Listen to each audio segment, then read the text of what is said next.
She uses her notebooks like an artist uses a sketchbook, writing down any large or minor detail that happens to catch her eye. This can be a hand, a face, a bottle, a branch, or anything.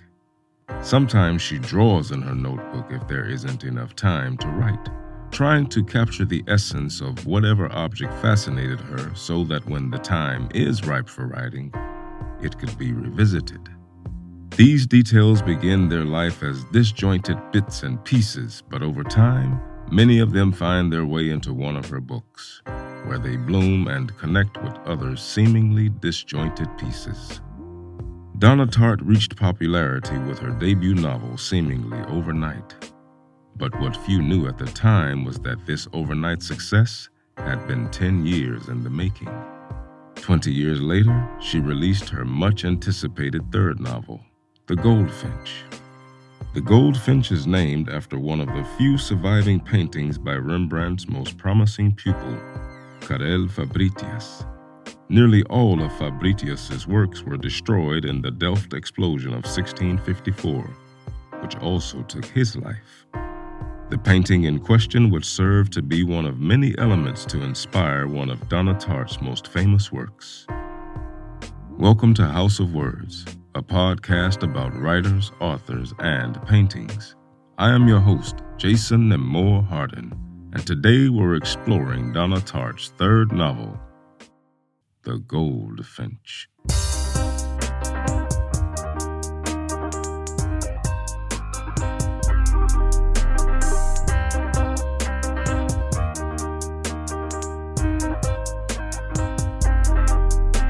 The Goldfinch was first published on September 23, 2013. This synopsis, however, is from the paperback edition released in 2014.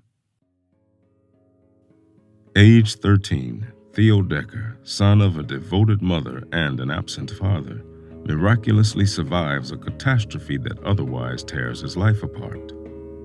Alone and rudderless in New York City, he is taken in by the family of a wealthy friend. Theo is tormented by his longing for his mother, and down the years clings to the thing that most reminds him of her, a small, strangely captivating painting that ultimately draws him into the criminal underworld. Quote, I think innocence is something that adults project upon children that's not really there. End quote.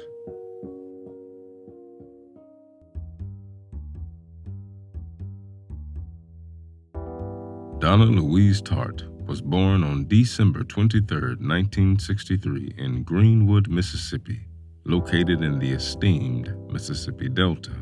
She grew up in the nearby town of Grenada with a younger sister, her secretary mother, Taylor, and her father, Don, a rockabilly musician later turned politician. Both her parents were avid readers, and she would find her love of the written word early on. In fact, she doesn't remember a time when she wasn't able to read. Writing came along as quickly and as easily as reading did, and she wrote her first poem by age 5. Her first books came around the age of 6 years old when she wrote and illustrated pictures on construction paper. She would also cut out pictures from copies of National Geographic Illustrated, most often animals or children in different countries, and write stories about said photos. One of her first works featured the famous painting Infanta of Velázquez, also known as Velázquez's Las Meninas. Young Donna, however, wasn't aware that it was a famous image until she was much older. She'd simply cut out a photo of the painting from some children's magazine, pasted it onto paper, and wrote the story around it, never having given much thought to it. Only after the completion of The Goldfinch would she reflect on how similar the process of writing the novel was to what she had done as a child. It was the same way of constructing a story. She chose a picture, a painting, and wrote a story more or less around it, just like she'd done when she was 6 years old. She grew up hearing amazing stories from all sorts of people, and would later tell that one of the biggest advantages of growing up in the South with aspirations of becoming a writer, was the great oral culture Southerners have of telling stories. This tradition of storytelling, gossiping, and general talking had a profound influence on her. Throughout her upbringing, she learned of stories of magnificent, crazy preachers and their wonderfully strange oratory, as well as a fair share of bizarre dialects. Her own aunt even had a secret language that she attempted to decipher. Despite her effort, she would only ever manage to comprehend bits and pieces. The language was called ... which meant sister, and her aunt would have entire conversations in this language. As most adults tend to think their children are not listening, she would strategically place herself in order to absorb conversations and stories. One of these strategic locations, in particular when relatives were over at the house, was on the living room floor. There she would lay down with paper and pencils. She would draw and color, but always focusing and listening to what the adults were saying. Donna also had a real gift when it came to mimicking others. She would most often mimic her teacher, a feat much admired and encouraged by her fellow students at school, though not as much by adults when they took notice of this special talent. She also enjoyed answering the phone as if she were someone else, taking delight in managing to properly copy someone else's voice. This helped her take in and remember voices and traits, thus allowing her to create more believable characters in her own work as she grew into authorship. Reading and writing soon became essential to her life, and she would later be quoted saying, "You can live many lives by reading books." At age 13, her work was published for the first time, a sonnet which was included in the Mississippi Review of 1976. Around age 14, she would find employment at the local library, something she did not take for granted and would read as much as possible. She took a liking to and devoured 19th century novels, in particular anything by Charles Dickens, whom she would later state she read to such an extent that his works are now more inside of her than outside. In 1981, while a freshman at the University of Mississippi, her writing caught the attention of writer Willie Morris, famous for his prose style and reflections about the American South. Finding a young Donna Tartt at a Holiday Inn bar, he approached her and said, "I'm Willie Morris, and I think you're a genius." However destined she seemed for authorship, writing wasn't always a given. For a period, she considered becoming a painter and then a classical scholar, but soon found that she wasn't good at either. Despite these short diversions, she never considered writing a second choice, rather something she needed to discover. In her teens, she tried her hand at short stories, but never felt that they were right for her. The epiphany, however, would come when she embarked on her first novel. She began writing her debut novel, The Secret History, when she was 19 years old, but she would not see it published until roughly a decade later, in 1992. This, however, was not due to the consequence of her finding it difficult to find a publisher. Rather, it was due to the time-consuming nature of her writing process, and still is. She worked on the novel year after year and often worried about how it would turn out. When it finally was completed, she had no expectations of it becoming a success, but it did, and very much so. She was shocked, but naturally also delighted. With an astonishingly high advance payment for an unknown novelist and the great success of her debut novel, she could now make a living from writing. Quote, "The first duty of the novelist is to entertain. It is a moral duty. People who read your books are sick, sad, traveling, in the hospital waiting room while someone is dying. Books are written by the alone, for the alone." End quote. The elements that needed to connect in order for the Goldfinch to be accomplished were as plentiful as they were varied. The first seeds of the book came to Tartt when she was in Amsterdam on a book tour with her debut novel. Even before she had begun on what would be her second novel, The Little Friend, she was emotionally taken by something in Amsterdam. She found it difficult to put into words exactly what it was that caught her attention, but as she is prone to do, she jotted down a few loose concepts in her notebook, some of which included the mention of certain streets and locations. The earliest of these notes are dated 1993. In 2003 came another significant element, one that greatly disturbed her. This was the destruction of the ancient sandstone carvings by the Taliban in the Bamiyan Valley of Afghanistan. There was something about the destruction of such a beautiful piece of endangered art that lit a fire in her. A short while later, while on a trip to Las Vegas, one she initially resisted, she found more elements she wanted to include in the story. A story even at this point she didn't exactly know what it would be. In Vegas, surrounded by fate, chance, and gambling, money coming this way, money going that way, money won and money lost, she also saw money in relation to art, the circulation of dirty money and how it worked in the shadows of the art world. And like that, the concept she had been waiting for came together.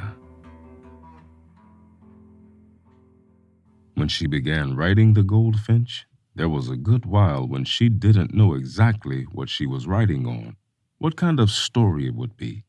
Just like it had been with her two prior books, she knew she had a good starting point and notebooks full of elements that fascinated her. Armed with this, she took the leap. She placed her trust in the process and that the elements she wanted to work with would eventually work themselves out on a subconscious level. So she kept on writing. The main concept of the novel would revolve around what the definition of the so-called good life is. Whether it is to try to please others, sacrificing elements of your own for the common good, or live a happy, satisfied life, even when it demands selfishness.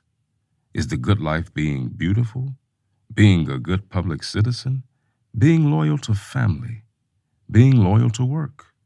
This was what Donna Tartt wanted to explore. As is well documented, it took her 10 years to complete the novel. This is something she finds to be a strength. After spending such an amount of time with your characters, it becomes impossible to fake them. They take on a depth and a development that she hasn't found one can get any other way. Another strength is that the book is told over a 10-year span. Seeing that it took her the same amount of time to write, it almost works in real time. She was not the same person by the end of the book as she was at the beginning. And the same goes for the protagonist, Theo. She has stated that just like time enriches the taste of wine, time, she finds, enriches a story. The long process also serves a purpose when we consider that her main characters are teenagers. She likes using teenage characters as they represent a life of possibilities, as well as someone who is attempting to figure out the world, their interactions with others, as well as their own understanding of themselves. She feels that it allows the reader to figure out elements of their own lives along with them, which in turn makes for a more fun experience. And for this to be accomplished, time is a necessity. Before settling on the Goldfinch to be the iconic painting of the novel, she actually considered a few others, though never too seriously. The Goldfinch is a tiny painting, and Tartt thought it would be a painting that would appeal to a child, i.e., her protagonist. This fact, along with the backstory concerning its painter and how most of his works were lost in the tragedy that took his life, sealed it.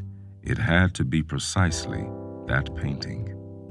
In the end, she hopes the book will first and foremost be an enjoyable read, a fun adventure, but that the reader is also left with some larger philosophical questions after having read it. For those curious, when it comes to Donna Tartt's own definition of the good life, It is love and work. If one succeeds within these two, one has the good life.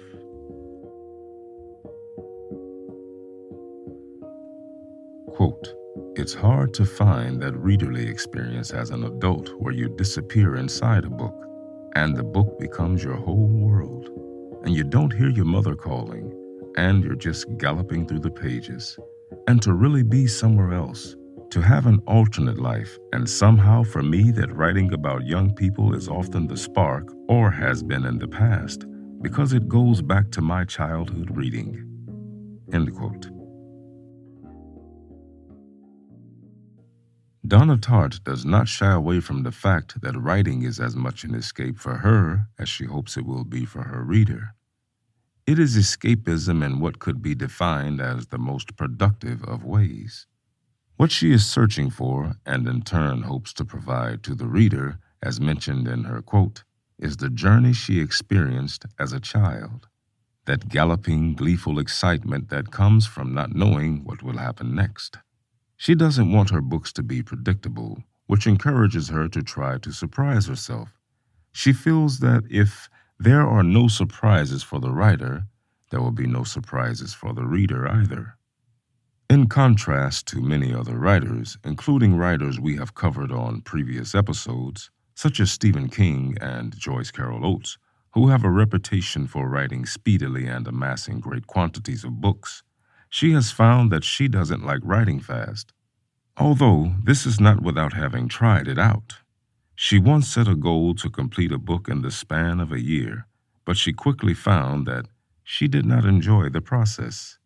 And in keeping with her previous mantra, only slightly altered, no fun for the writer, no fun for the reader, she has followed the path that best suits her and has stated that if she manages to publish 5 books throughout her career, she will be satisfied. According to her, she writes in a very confusing way. When she first starts on a novel, it doesn't look like a book. There are numerous notes, most of them disorganized and messy.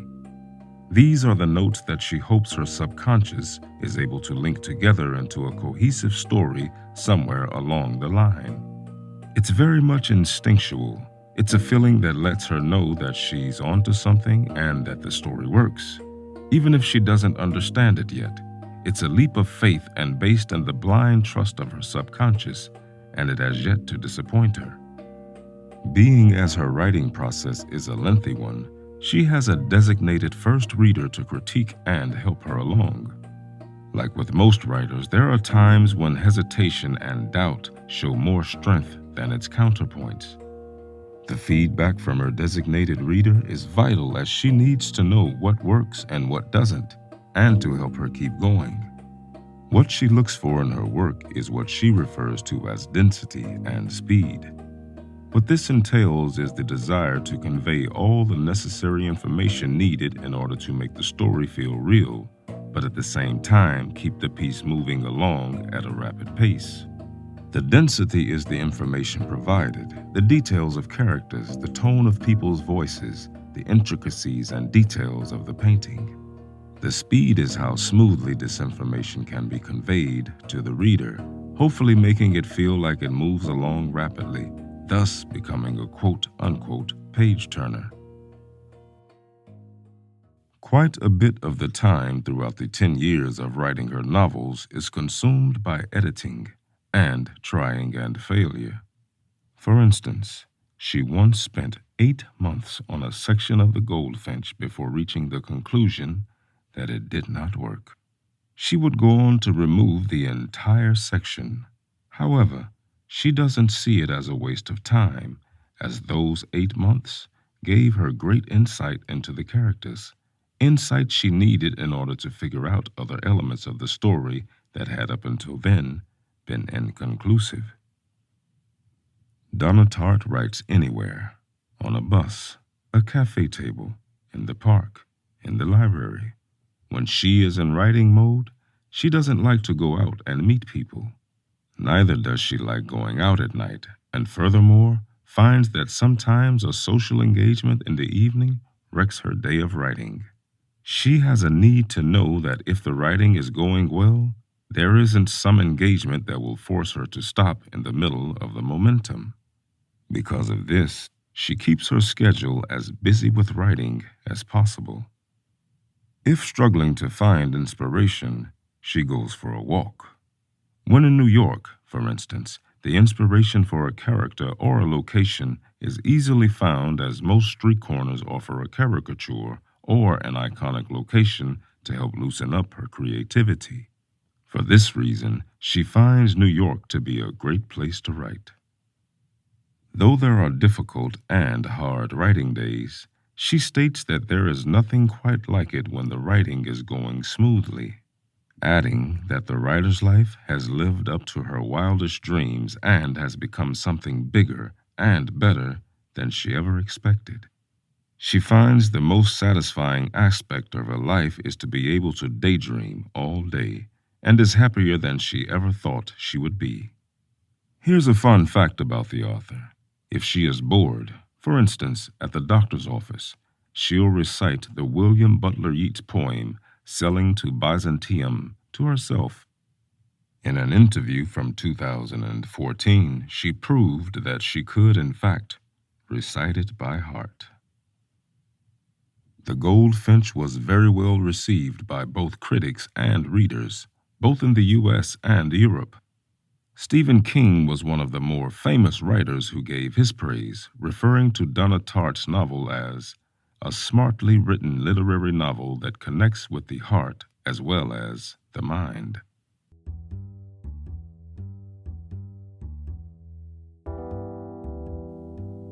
The novel grew in popularity and quickly sold more than 1 million copies, and in April of 2014, the Goldfinch won the Pulitzer Prize. This, it appears, was the turning point for many critics. The book would spend over 30 weeks on the New York Times bestseller list, reach the #1 bestseller in both Italy and Finland, and gain great success in several other countries. According to the Oregonian, snooty critics could not allow themselves to like or praise such a popular work of writing, so they dumped on it instead. Regardless of backlash or not, which Donna Tartt herself has most likely never cared to read about, the Goldfinch remains universally praised. Throughout her 30-year-long career, Donna Tartt has been as elusive as she has been iconic, sharply dressed and mysterious. Well-read and intelligent, she stands out from many other contemporary writers. Something that becomes ever more apparent when she chooses to talk to the media, which doesn't happen very often. In our fast-moving world where social media has made modern writers accessible at all times, Tartt remains aloof, mysterious. Between books, she doesn't give talks, lectures, or interviews. She doesn't appear on the festival circuit either, which adds to the allure of her mystical persona, though there are practical reasons for this. She simply finds it distracting and would go mad if she had to go on a book tour every 2 years. She finds her time is better spent being at home, writing, and getting on with her work rather than standing on a stage talking about a book. The most she can handle touring is once every decade. As always, I will leave you with one final quote from the author. Technique is mainly what I care about. It's what keeps me entertained and engaged with my work on a day-to-day basis. I think any artist will tell you that, and probably most athletes as well. To be good at anything, whether dance or painting or Olympic diving, you have to be really, really attentive to detail. And you also have to be able to forget about technique in the heat of the moment. You have to know your technique so well that it's second nature, but you never stop trying to refine it. End quote.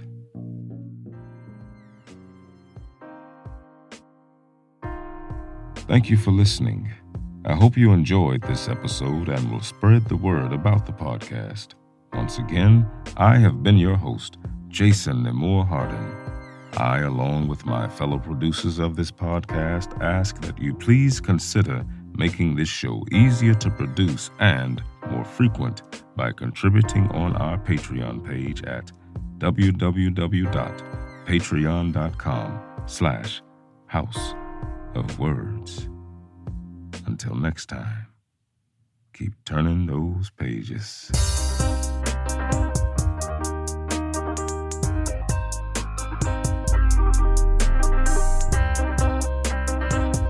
House of Words is written and produced by Cristo M. Sanchez, narrated and written by me, Jason Nemore Harden, and music by Creature 9 and Wood. All rights and ownership belong to Cristo M. Sanchez and Jason Nemore Harden.